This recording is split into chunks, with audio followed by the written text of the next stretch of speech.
My name is Emmons, and I am in Hiawatha, and I'm a member of the Board of Voters. And tonight, we will thank you guys for coming, and all of you for coming, and supporting the democratic process.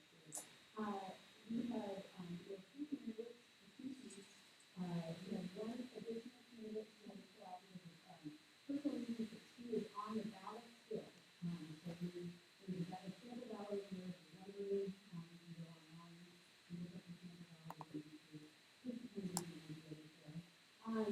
we are accepting questions, and so the little card from here, and you can hear the floor according to the topic, and we will do as many activities as we can.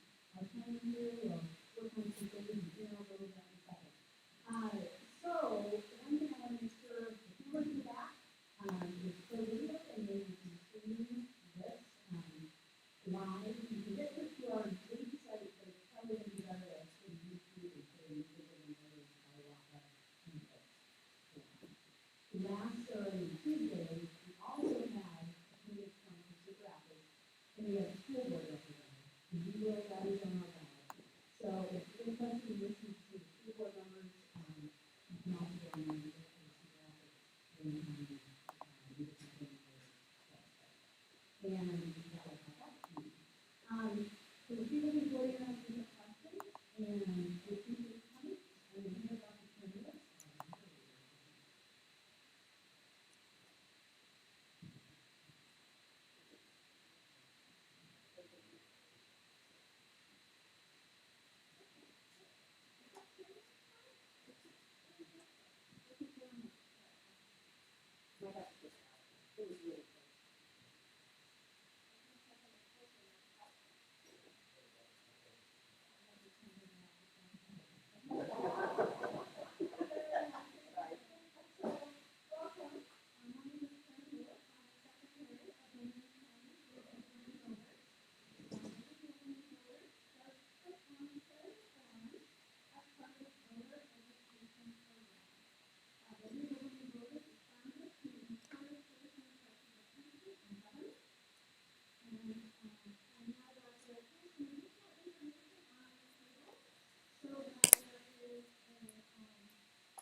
It was really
I'm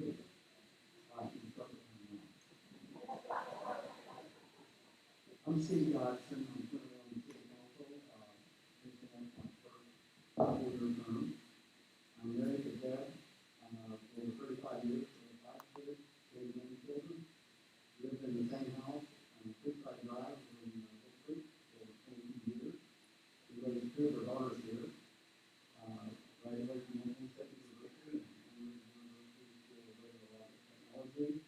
I'm a veteran. I served as a captain in the U.S. Army and the U.S. Army Reserve. I worked in the oil and gas field in Oklahoma and Wyoming. I'm a former police officer. I worked in sales, and most recently, human radiology and cardiac cath lab at Emergency Medical Center. I'm a member of the St. Christ Church, Basically United Columbus, and I serve Hiawatha Community Center as a citizen member. I serve on the Board of Adjustment, so I was elected to the council. And 2 years ago, I earned the CEO designation, which is the first time I've ever been this history. And at the time, I was ranked number 50 in the state of Iowa. I'm also the liaison for the council for the Hiawatha Water Board. I serve on the Linn County Board, and this is really my 8th year in being on that board of directors. I'm asking your support and continue to make Hiawatha a great place to live and work and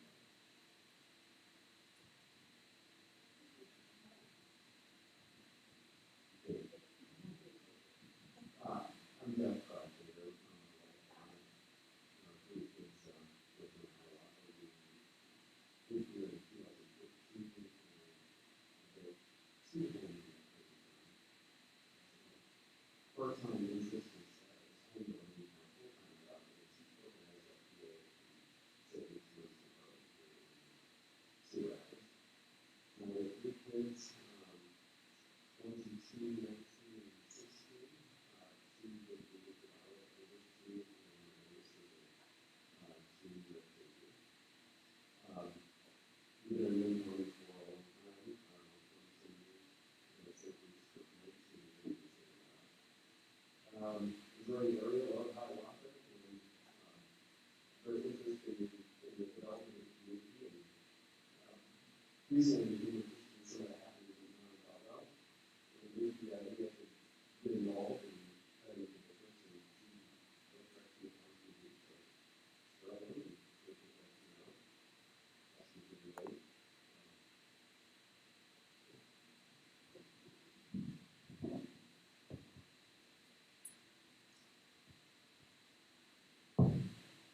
All right. Well, first I want to start off by thanking the League of Women Voters for putting this on. This is great to make sure that everybody is encouraged to participate in the democratic process and cast an educated vote on November 2nd, not August 2nd. I'm Rob Archibald. I'm running for City Council. I'm a lifelong resident of the area. I've been involved with many different community organizations. One of the proudest things I've done in the community is being involved in the 2005 development of the community-based ambulance. As a current council member, I truly like to hear concerns about the City of Hiawatha residents and the city services that are provided to the residents. And when I hear those concerns, I try to take action that's meaningful and within the scope of my role as a city council member. I try to not let any emails, text messages, or calls go ignored because I really believe that as a council member, you're kind of the eyes and ears of the city and helping make sure that everybody's voice is heard and that all questions go answered. As a council member, I'll continue that citizens first approach when making decisions. City government plays a major role in our day-to-day lives. When we wake up in the morning, we wouldn't be able to turn our water on, turn our lights on, drive to work without having an effective and efficient city government, so I think that's very important. I'll continue to support and help grow all of the many Hiawatha businesses, and I'll continue to put public safety as a top priority here in our community. I feel privileged to be raising my 3 beautiful daughters with my wife here in Hiawatha. Raising a young family, I feel a vested interest in making Hiawatha a great place to live for many years to come, and a place to grow a family, to grow a business, and to have fun. Thank you.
we're improving the trail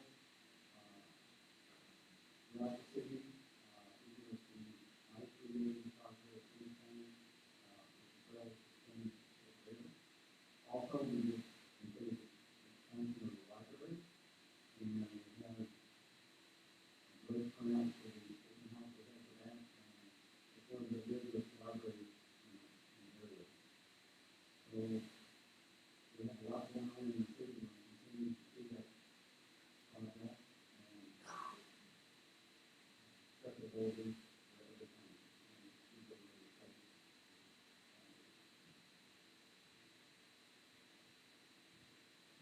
I think we're all doing a lot of things as far as healthy life goes, certainly as far as safety and is concerned. Having a well-funded, well-staffed fire department and police department is a lot of improvements already significantly. As far as certainly the quality of the roads and the ability to get around in the city is important. I know there's some things to do that we can improve that as well. I have a lot of interest in having people get outdoors and being involved recreationally. So I think anything that the city can do to give these opportunities there for everybody that's important. Starting with the dog park, which I can use, and the trails that are around, and the water parks in the area. So, I also think that listening to what the community wants to see, I think there are a lot of good ideas in town that we haven't been heard. I think we can look into maybe listening to the rest to see what can do.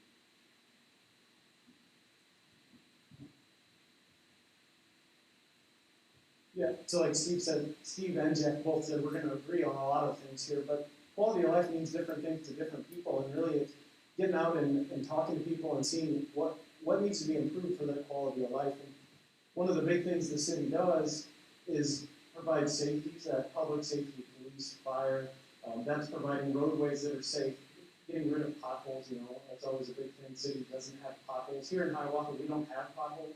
You go over to the south in Cedar Rapids, and they have more than we do.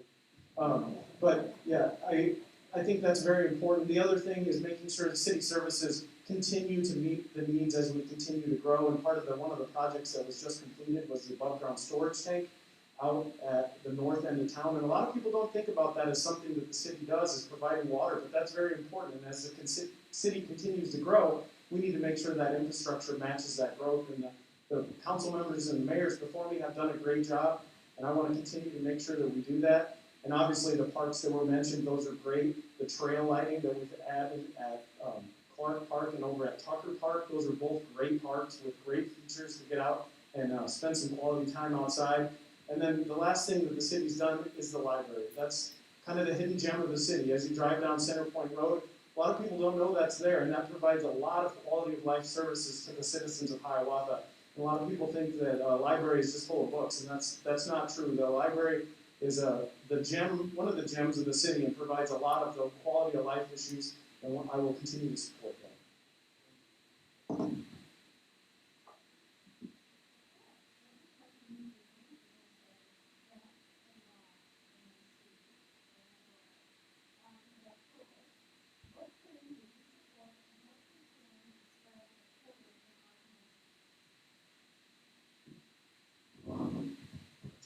Pretty broad question, I guess.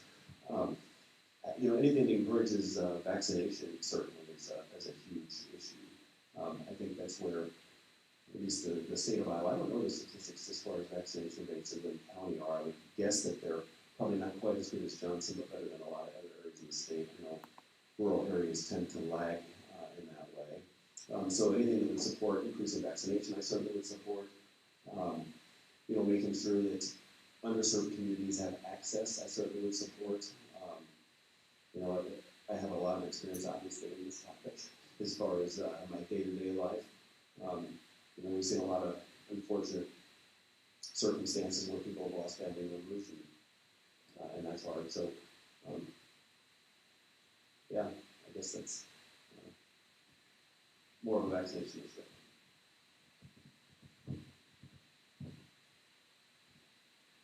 Yeah, this is a tough question. There's a lot of things that we could do to support and stop the spread of the virus. As a city council member, I did help champion the Mask Up Hiawatha campaign, which was more than just talking about masks. It was educating the public on resources that were out there, one of those being vaccinations, helping businesses get the resources that they needed to continue to stay in operation and continue to thrive, but still keeping their customers safe. And then, like Jeff said, the vaccination thing. There's a lot of barriers that keep people from getting vaccinated. It might be information that they don't have, they're not educated, so I would support continuing to educate people on the science behind the vaccinations. And then one of the things we recently, last night, we signed the agreement with NTS, which provides transportation for people that don't have cars. A lot of us take that as an advantage of having a car, but there's people out there that just don't have the transportation to go get the vaccination. So by the city supporting NTS and HACAP and those services that provide that transportation, we're allowing those individuals to go out and get vaccinated. So I would continue to support those things that educate people on the resources that are out there, how they can access those resources, and continue to push those resources from the city.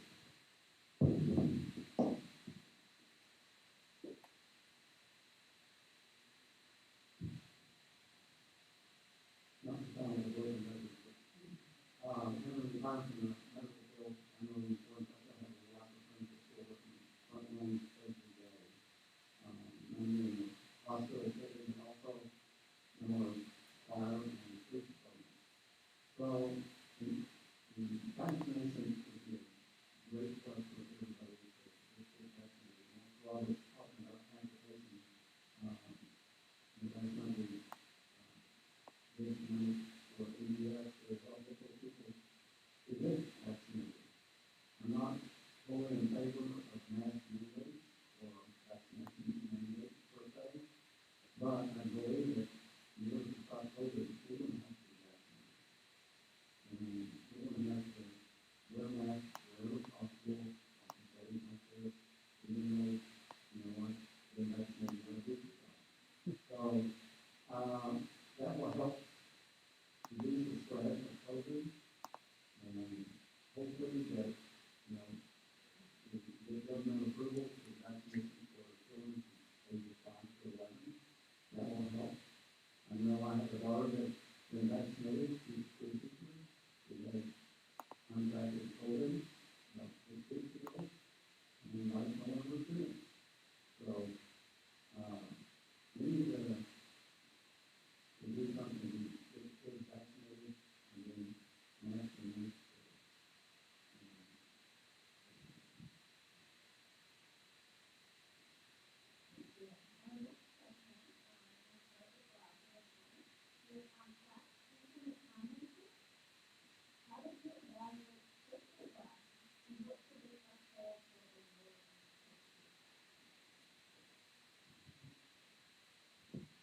It's a good question, and it comes up a lot, is how do we use TIF and how are we making sure we're using it effectively? And as a council member, I think it is a tool that we need to use, and we have used and will continue to use to make sure that we are encouraging business growth here in town and providing incentives for businesses to come to town and continue to grow.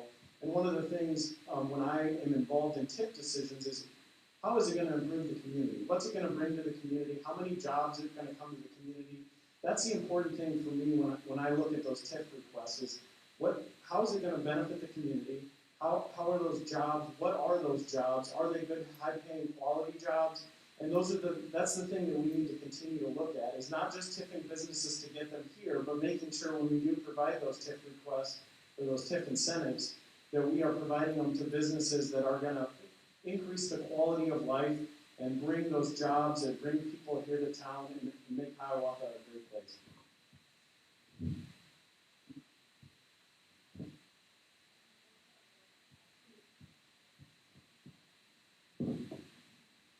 TIF is a great way to get businesses attracted to Hiawatha.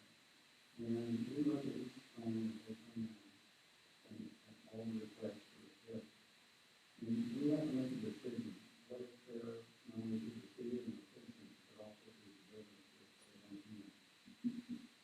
And we have to make sure that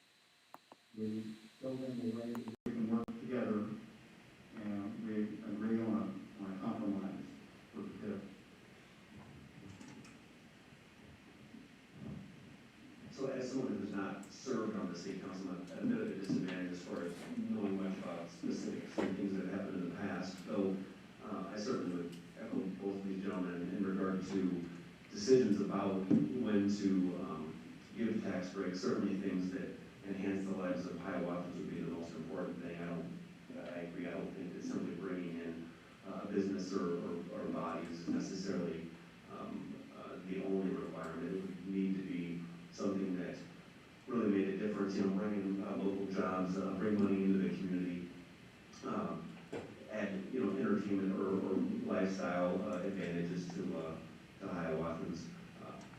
I think it would be dangerous to get into a situation where, you're competing against other municipalities just on the basis of that. I think there's other reasons for people to come out of Hiawatha as well as having the tax advantages.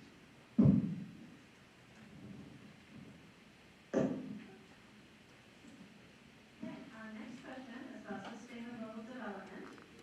What is your position on sustainable development, particularly encouraging the use of residential and commercial solar energy? And for this, I believe we're back at the beginning and we'll start with you.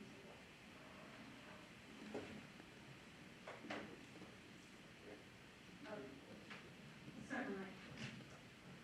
Apologize there, it's hard with the microphone stand. Question was, what is your position on sustainable development, particularly encouraging the use of residential and commercial solar energy? I think solar energy is very important. One example, our city street department and water department, we put solar on there about a year ago, and already we've saved over $11,000. And for those months, we had problems with the solar panels themselves, so they came out and fixed that. Estimated savings is around $15,000 to $16,000 a year just for that. We also added solar for the library, which is going to help pay for the electricity that we use there for the expansion and everything. And we encourage, businesses to try to use solar wherever possible to help lower the cost down the road for using electricity. And we need to have that so we can sustain our energy resources that we have. And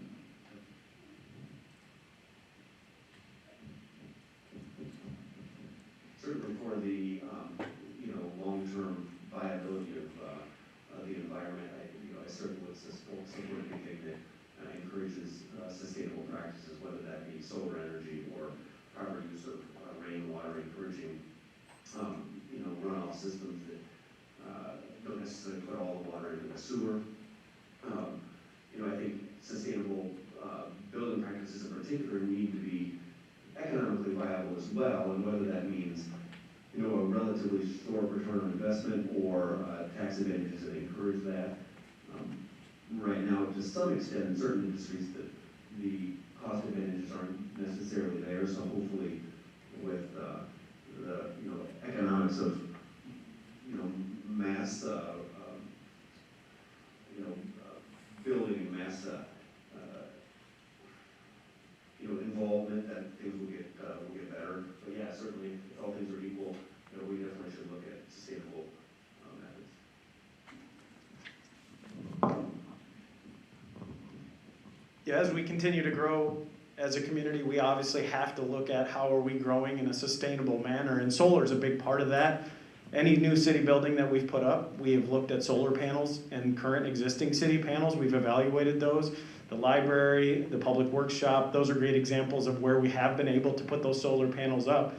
And I think that encouraging residents to put solar panels on their homes is a great thing, and I think that we could work with the state and the federal government to encourage tax incentives, because those do require an initial capital investment that can be pretty heavy for people to put that in, but it does pay off pretty quickly for those homeowners and those business owners, so that's very important. And then obviously stormwater is something that we have to look at, and encouraging people to do something other than just putting it down the stormwater system, because that causes us big issues as a city. And that's something that we've struggled with in older parts of the town, where we didn't have to think about that Most of our average building age is like 1980s, and when we look at the 70s, 80s, 90s, we didn't think about stormwater as much as we do today. So that's something else that as we continue to grow commercially and residentially, we have to look at, electrical needs, solar panels, stormwater, all those things have to be factored in to make sure that we continue that sustainable growth.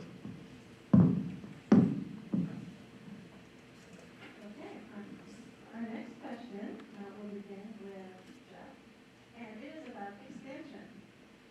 When Tower Terrace is expanded and the city experiences significant growth, how will the city maintain and improve city services?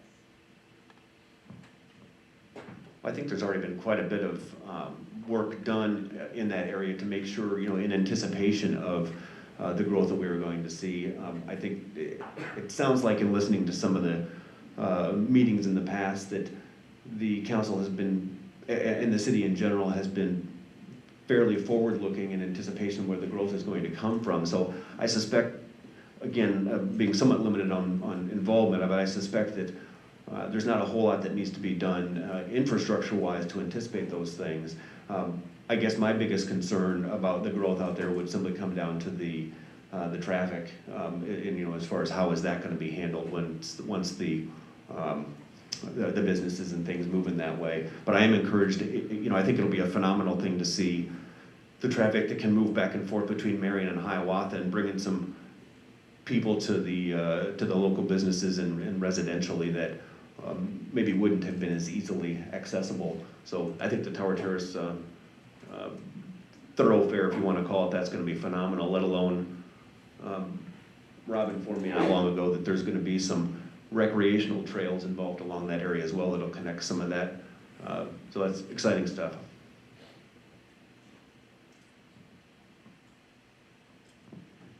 Yeah, so once that on-ramp gets finished, which is very exciting to drive up there, I drove through there today and saw them actually out there moving dirt and getting ready, so that's really exciting. And the advantage that we have with this one is we've been planning for it since 1975.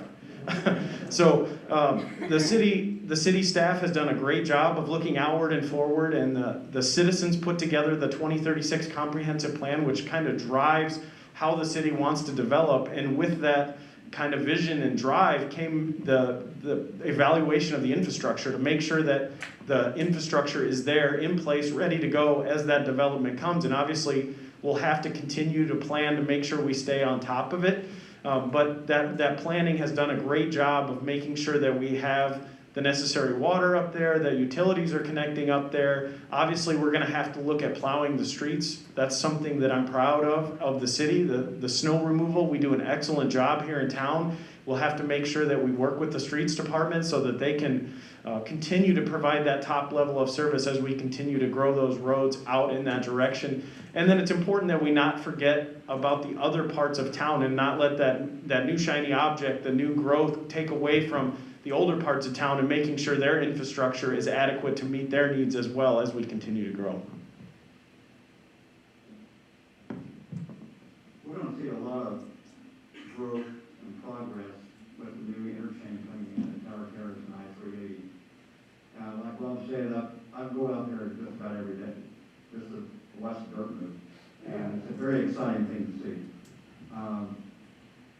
And also, we have in the plans for a roundabout at North Center Point Road in Tower Terrace that will help alleviate stop signs and help, studies have shown that it helps lower accidents. And it's going to be a 2-lane going around, so it'll help. We've contacted local businesses in that area that have trucking industry, and they were, very welcoming for the roundabout that's going to go out there. Also, with the growth, with that interchange, when it's completed, hopefully by 24, that other new businesses will be growing out there. We already have the infrastructure of Edgewood Road and West Center Point Road. We need to look at the Tower Terrace area from Robbins Road back west to Edgewood, and make sure that we have all the infrastructure in there that we need. And it's going to be a very exciting time for us here in Hiawatha with that new interchange coming in. And we're going to see a lot of new residential areas coming in. And of course, in increases the traffic. And we also have to be aware of, you know, or have enough police and fire to cover the excess traffic that we're going to see, or the additional traffic that we'll see. So I'm all in favor of that and supporting our public safety.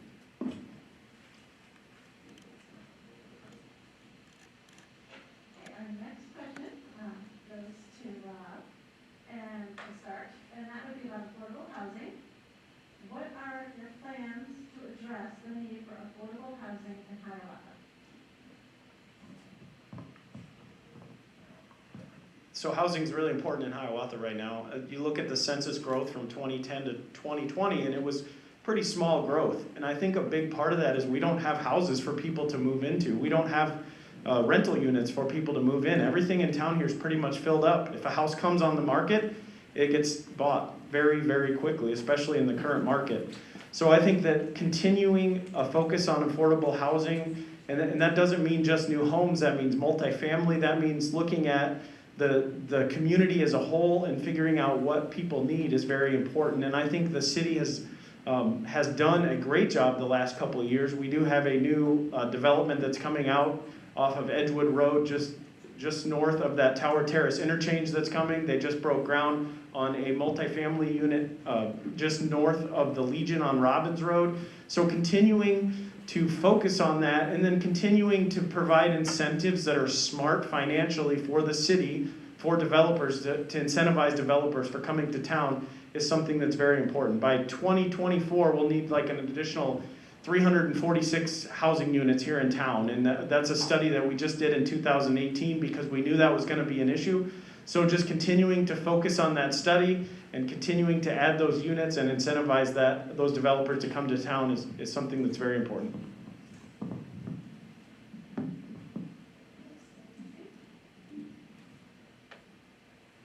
Rob is correct about the housing study we did a couple of years ago showing the need for the housing, for affordable housing.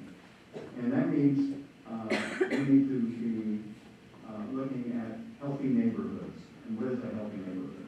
Healthy neighborhood is a mix of housing from multifamily to medium density to low density. Those are all very important to have a healthy neighborhood and a healthy city. So we do have, again, working with Rob over on Robbins Road, that 40 units there with retail space, about 5,000 square feet down below. We also in the Oak Brook area, we have in the development plans, another housing area there for multifamily. We have on Edgewood Road, two different developments going in up there. One's medium density, the other is low density, with a possibility of another one.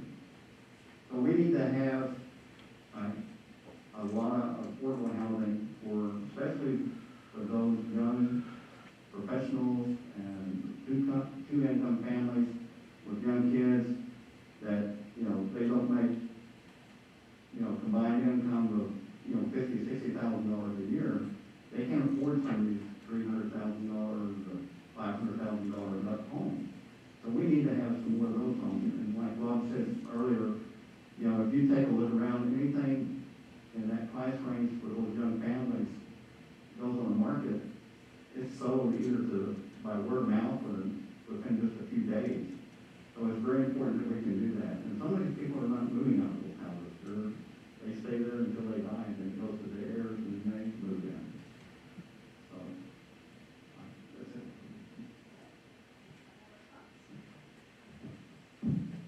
Well, there's not much on the market right now, I know that. I would agree that the new homes that are being built seem to be primarily in the higher price point. I am aware of the study that Hiawatha did in regard to where they anticipate the housing needs being, and it certainly seems as if some homes or places that people can live in the lower price points are badly needed. It's important for the folks who live in Hiawatha, who work in Hiawatha rather, and to be able to afford to live in Hiawatha.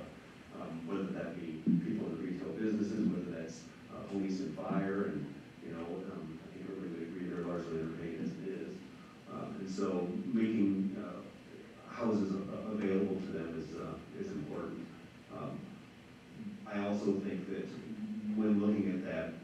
as far as how you lay that out in the community, it's important to look at the style of the development and the quality of the development as well.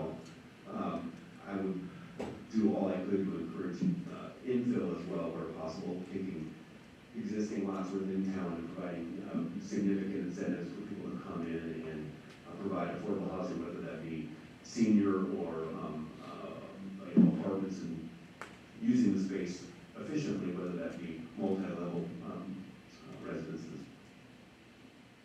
Hiawatha needs more availability, there's no question.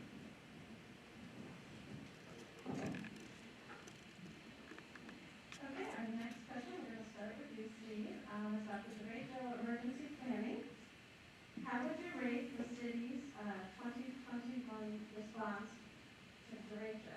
That was 2020, so let's say our response at that point, and what has the city done to better prepare for a next time incident if we have another natural disaster? We're not having another one. Last year, nobody saw this one coming. I was on a Zoom call with the Juvenile Diabetes Research Board of Directors. It was a nationwide call. And one of our members, Josh Baines, who used to work at KCRG in the weather area, his phone went crazy. And he told everybody, so we all have to get off the Zoom call and have to take shelter in the Cedar Rapids area. So we got off the Zoom call. So how I would rate Hiawatha A++. We did a great job. We had people, some council members and city staff going door to door helping people, asking if they need help. I fired up my chainsaw and I went down my street taking trees off of cars. It was neighbors helping neighbors. We had a lot of help from neighboring cities. They brought in trucks to help remove the debris. And the city staff worked long, hard hours, and I cannot praise them enough for what they did. And that includes everybody from the mayor all the way down to the street department and everybody in between. We hope that we don't have another derecho or anything like that. So we've been working, the city staff is in the process of putting plans together to do this a little bit better, if you can, for the next big event that may not ever happen, let's hope not. So, the city did a great job, and I've heard it from many people that I've talked to on the streets here in Hiawatha as I've been campaigning, knocking on doors, and everybody was praising the city for how quickly we got it cleaned up. So I have a 22-year-old son who's a bit of a weather savant of sorts. I'm sure my wife would agree. He told me that morning that the derecho hit that it was coming, and he said, "You're not going to believe the winds that are supposed to be here." I'm like, "Dude, you're crazy. This isn't going to happen." I say it is. And so, he said it was going to be here at a certain hour, so I decided I'd go out and, like I often do, and ride my bike. And I knew I had about a half hour to get that done. And as I was coming back, it started to get dark, the wind started blowing, and I had barely thrown my bike in the back of my Jeep on the Boyson Road, or no, it wasn't Boyson Road, it was County Home trailhead. And then obviously things turned south fairly quickly. I wasn't even sure I'd be able to open the garage door because I thought the wind was going to be too bad to safely open it. But I agree with Steve. The phenomenal thing about it was, as soon as the wind was done, every neighbor in the vicinity where we're at came out to provide help. Everybody grabbed their chainsaw, grabbed their chains, their truck. And so aside from the city of Hiawatha's response, which was also phenomenal, just the way the community came together was a thing to behold. There's no question about that. I didn't think as many pickups existed as did. Everybody had that and chainsaw, and we're moving trees to get traffic moving, and the city had their big snow equipment out pushing trees out of the way, and so I don't think they could have done a better job given the circumstances at all. So, proud to be a citizen at that moment for sure. Yeah, hopefully a derecho never happens again. in town that was a very catastrophic storm, and everybody has a great story, not great, but a story of where they were and how it went down, and we'll all have those memories forever. And the city did do a phenomenal job. I mean, they got to work right away. Everybody was out working. The fire department was super busy checking on people, answering calls. They set a record number of calls in like a 48-hour period. Everybody was here, everybody was working, neighbors were helping neighbors. I think where the city could have done better is communication. And that was a storm that really caught us off guard because everything that we depend on, our cell phones, our email, was knocked out. And we're not used to that. Those typical storms don't happen. You know, they're targeted on one part of town and they don't typically take down communication as a whole. And so I think that's really the big lesson learned from the city perspective is I think a lot of things were happening, a lot of things were in the work, a lot of things were in the works, things were happening as far as sheltering, refreshment stations here at City Hall, but we weren't able to communicate those things out to the community initially. So that first 24 to 36 hours, that's what we struggled with. And I think one of the things we can do to grow from that is take the plans, the reviews that Cedar Rapids has done and Linn County EMA has done, the after action reports that kind of looked holistically at the community and take those lessons learned and make sure that we take those and update our emergency operations plan as a city and really think about, hey, if this happens again, remember we're not going to have cell phones, we're not going to have email, so we're going to have to go straight to the knocking on doors, which took us 36, 48 hours before we were able to do that. A good thing about that is we do now have a good debris removal plan. Hopefully we never have to use it, but if we do, we know how to move a lot of debris in a quick manner. Okay, our next question, which we will start with Jeff, is regarding property taxes.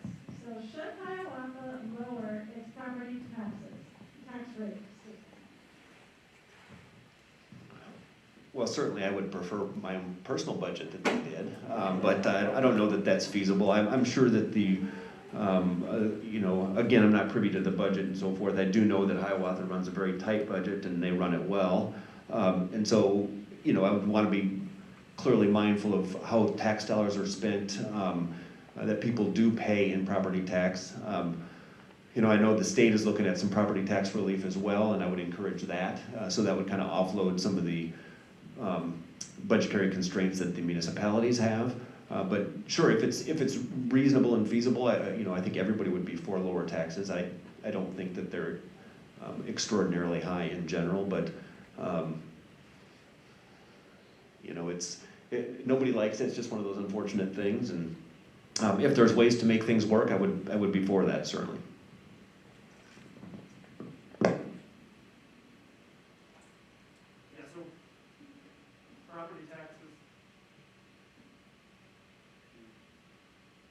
Property taxes are obviously something as you're running for local office that everybody wants to talk about. And, you know, if we could cut taxes, that would be great. But the last couple of years, we've been able to sustain taxes, and we are one of the lower tax rates here in the metro community.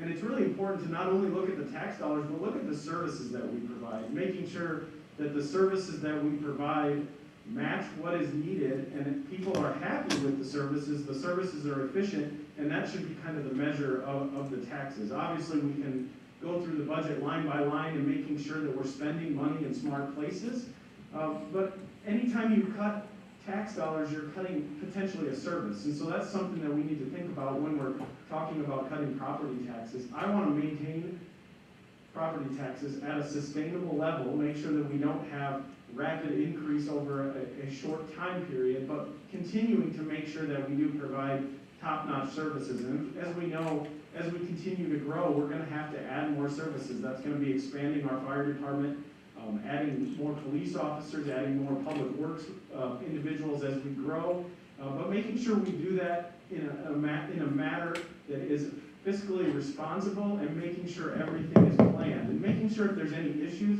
we're not kicking those down the road because we just want to cut taxes and have a low tax rate. So I think it's important to continue to focus on that tax rate, and the mayor and the city councils of the past have done a great job, but it's very important to make sure that we continue to provide those top-notch services.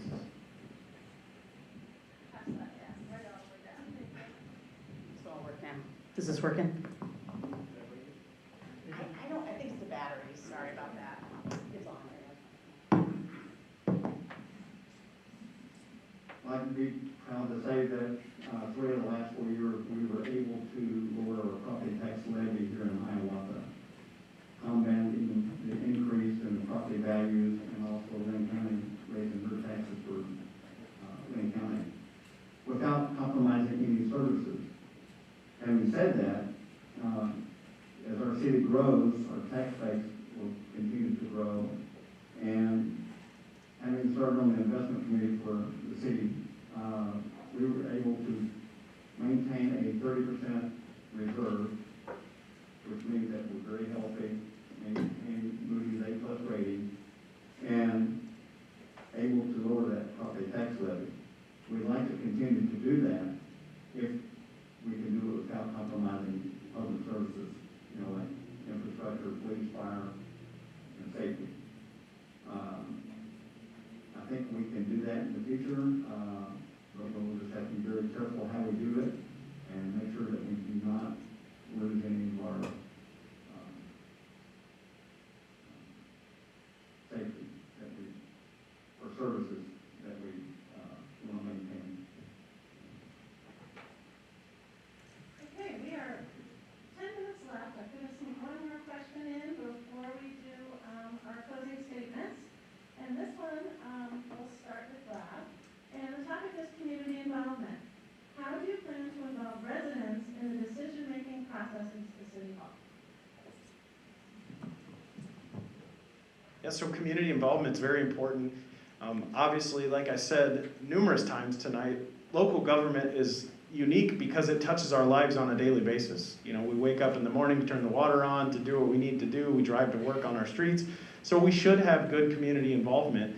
And that means kind of advertising what we're doing. And there's a lot of people that are talking about transparency in government. Government is really transparent if you get out and participate in it. Everything's available to you. It's all public meetings. But it's really hard to get people to show up. And I think that's something that the city has started to focus on through a lot of the different communication methods. The city has a great Facebook page. The city uses Nixle, and really continuing to champion those communication methods, the newsletter that goes out. Those are all good avenues that I would continue to support to make sure that we do have that involvement. I was surprised when I got on city council 4 years ago at how few people show up at a council meeting. It's very exciting when people show up, and I love to see that, even if they're there for not very happy things. They're not happy with what we're doing. It's great to have that involvement. So I would continue to encourage those methods that we have in place, the Facebook pages, the newsletter, and really continue to focus on those and champion those to make sure that we are getting people involved, because we want to make sure that we're representing the community members of the city.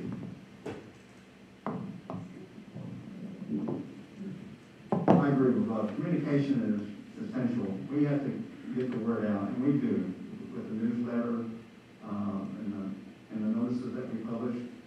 We're trying to get more people into the city council meeting. I love it when I look up and there's a Boy Scout troop in there. And then after the council session is over with, we all sit down in a big circle and we talk about things in the city, and they have questions about city government. It's just a lot of fun to interact with those young minds and see what's on their mind and answer the questions. And I wish we'd had more engagement from our citizens.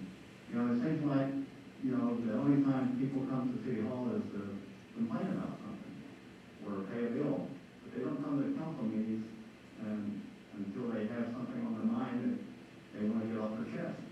So, and we encourage that. We want that. And we want the people to come in just to see the city council meeting, how it operates and what we do. And it would be great if we had more participation from our citizens. We have a population of about 71 to 7,200 people, and during the day, the population doubles. Unbelievable. Our population doubles to over 14,000 people a day. But, if we get some of our residents to stop by City Hall, a couple of times a month, that'd be great. I'd love to chat with them. So yeah, like Rob was saying, I think there's two elements of community involvement. Number one is like Steve was saying, that people receive the information is sent out. I mean, the newsletter we receive in the mail is phenomenal. There's a lot of great information in there about what's happening in the community. And so that aspect of community involvement is important, where you're getting people the information that's out there and encouraging their involvement. However, and really this is why I'm even sitting up here, to be quite honest, there needs to be more listening, I think. We all know what our neighbors think and the people down the street from us, but what do the people who live over off Litchfield think? What do the people who live in Wolf Creek think? The people that you don't talk to all the time, and so that's what I'm doing up here. I want to hear what people have to say. I want to be involved in the community. I want to hear what direction they think that the community should go. How do they think the community should look? What opportunities should be out there for people? And so, I guess that community involvement part is really what I'm all about. That's why I'm sitting here, because I think it's time for people to become involved, and you can't just complain and show up at the meetings when you're unhappy about things, which I've certainly done, be a part of the process, I guess. All right, in just a minute, we will begin closing remarks, but the league would like to thank the candidates and you, the audience, for being here at this evening's forum. We also want to thank the city of Hiawatha for letting us use this facility. The league would like to remind you that your vote is your voice in government, and please continue to make your voice heard. So as we begin closing remarks, we're going to start with Rob and work back this way. Each candidate has 2 minutes.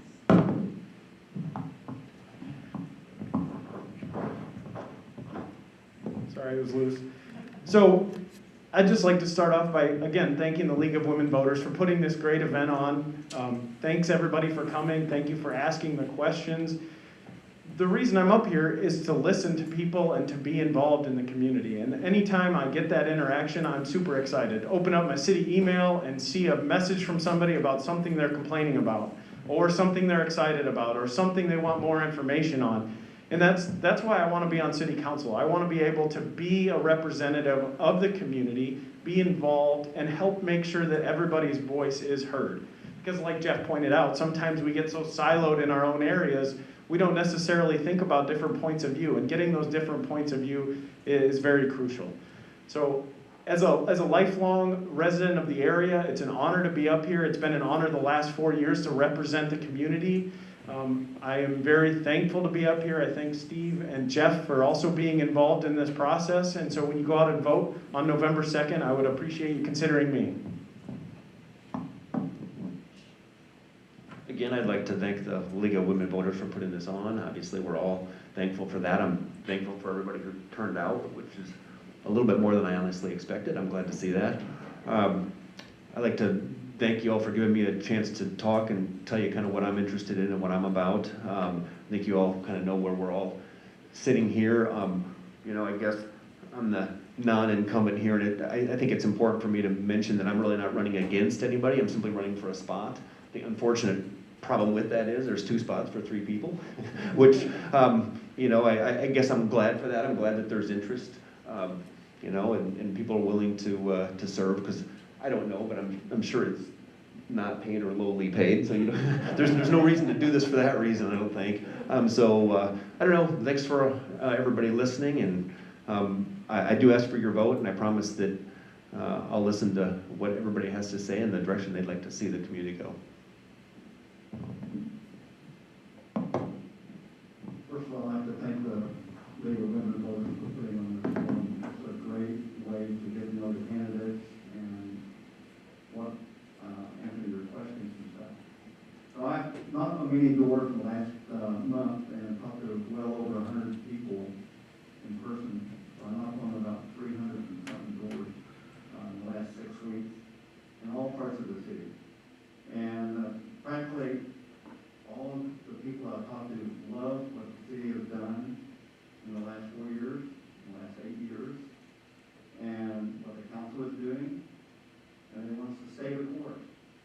So I pledge to continue to listen and represent the citizens and businesses of Hiawatha and make leadership and policy decisions for the greater good of the city.